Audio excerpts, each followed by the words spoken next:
Hey everyone, I've ended up building with 6 different motherboards over the past year, which was a complete mistake, but I also learned some really valuable lessons about motherboards and what features I would definitely look for when buying a new motherboard, and also which features I would definitely avoid and would be a deal breaker that would stop me actually buying that particular motherboard, which I wanted to cover in this video. And the first thing is the number of M2 slots. And this might seem like a bit of an obvious feature, but in my opinion, it's actually one of the most important ones, but I will cover some weird and wonderful motherboard features in just a second. But in terms of the actual number of NVMe slots, I think this is important because let's say you've got an older AM4 motherboard that only has one M2 NVMe slot. You might have thought that that's enough, especially when you can get like 2TB or 4TB NVMe drives. But firstly, 4TB NVMe drives are quite expensive.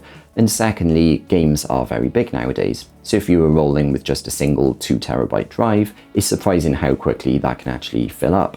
Like by the time you've installed Windows and a few other things, and maybe you've got your page file, your system files, and then you've got 5 or 6 games, you might actually be coming close to maxing out that 2TB drive. Whereas if you've got multiple NVMe slots, it's not as bad because you can just wait till there's a sale and then chuck in like a 1TB or 2TB drive. And that's personally what I've done with my ATX computer, is it's actually got 3 NVMe slots, and it is quite nice having that. And even my mini ITX computer that has 2 NVMe slots, one on the front and one on the back of the motherboard. And again, I wouldn't really want anything less than 2 NVMe slots. Luckily, many motherboards nowadays, especially with AM5 and the latest Intel sockets, do have at least 2 NVMe slots, but if you're buying a super budget motherboard, this is something I would actually check. The next thing I would check is whether the motherboard has a PCI Express release latch. And this isn't something I ever thought I would need until I seen a YouTube video discussing it, because you know how when you're taking a graphics card out, you have to try and reach under the graphics card to actually get to the PCI Express latch to release that and take out your graphics card. That can actually be really annoying and hard to do, especially if you've got a really massive CPU cooler like the Noctua NHD15. You might actually need to remove your cooler in order to actually get to that PCI Express latch, which is incredibly annoying. But what some motherboards have started doing is actually having a button somewhere else on the motherboard that you press down and that releases the PCI Express latch or the slot, and then you can remove your graphics card. I've actually got that in this particular motherboard in my mini ITX case, and that is really, really useful, especially, you know, when you haven't got much space inside a case. Having a button somewhere that you can just reach down and touch is a lot better than actually trying to battle everything inside your case to actually release the graphics card. So I would definitely look for a motherboard that has this, and a few of them do. I think Gigabyte and Asus do tend to do that, but some of the other motherboard manufacturers don't, and for me that would be a deal breaker. Like in the future, if I'm looking for a new motherboard, I'm going to go with one with a PCI Express release latch. Obviously, if you never change your graphics card or only change it like every 5 or 6 years, you might not need it, but for me it is really useful. The next thing I always look at nowadays when buying a motherboard is what PCI Express bandwidth everything runs at. For example, if you've got a second PCI Express slot, that might be a full X16 slot, or it might advertise for that, but when you look at the specifications, sometimes that second slot only runs at like X2 speed. So if you were then putting in like a capture card to actually record game footage, that won't run fast enough because often capture cards need X4 speeds. And what you'll find then is your game footage will record sort of choppy and things because that X2 bandwidth just isn't enough. Equally, when it comes to your M2 NVMe drives that I mentioned earlier, your second or third slots, or even your fourth or fifth ones, might run at lower bandwidth. For example, some of them might run at, you know, X2 or even X1 speeds if you plug in a SATA SSD. And really, it's not going to harm your gaming performance too much if your NVMe drive runs at like X2 instead of X4. But it is just worth knowing about, because if you've spent money on, you know, an X4 Gen 5 NVMe drive and then it's running at like X2, then that's not really ideal, so it's worth knowing about that. The next motherboard feature that I actually really like is something called the G Connector from Gigabyte, and I think Asus have one called the Q Connector. But what this is a real game changer for your front panel connectors, because I always hate, you know, we've got the little power cables and the reset switch and all of that. Those tiny little cables, it's often really annoying to actually plug those in. But with something like a G connector from Gigabyte, what you actually can do is you plug all your cables into that, and once it's connected, you then plug that into your motherboard, and that does make things substantially easier. It's actually surprising just how much easier it makes things, so I would definitely recommend looking at that. Although I should say that many motherboards don't actually advertise that they come with this. So I think some of the higher end Gigabyte and Asus ones do come with it, but not all of them actually do. For example, this particular Gigabyte motherboard that was really expensive didn't come with, the G connector, but one of my other Gigabyte motherboards, I think it was a B550 or a Elite V2, that actually did come with the G connector. So it's a little bit hit or miss. The next thing I would look at is how many fan headers and ARGB headers are actually on the motherboard. And modern motherboards are pretty good in this regard. If you went with like a really budget motherboard, it might not have many fan headers or ARGB. So then if your case has, 10 ARGB fans, you're probably not going to be able to actually plug them all in, and then you've got to look at buying a fan hub, and that can become a little bit of a pain. So I would always look at how many fan headers are actually available on a motherboard to make sure that when you actually come to do your build, you do actually have enough fan headers. And remember, you can use a splitter. It's often safe to have at least 3 or 4 fans on a particular splitter. So if your particular case has 8 case fans, if your motherboard actually has 2 chassis fan headers, it's fine, in my opinion, to actually use a splitter to then connect them in, and then you don't actually need to use, a separate hub, which is a bonus in my opinion.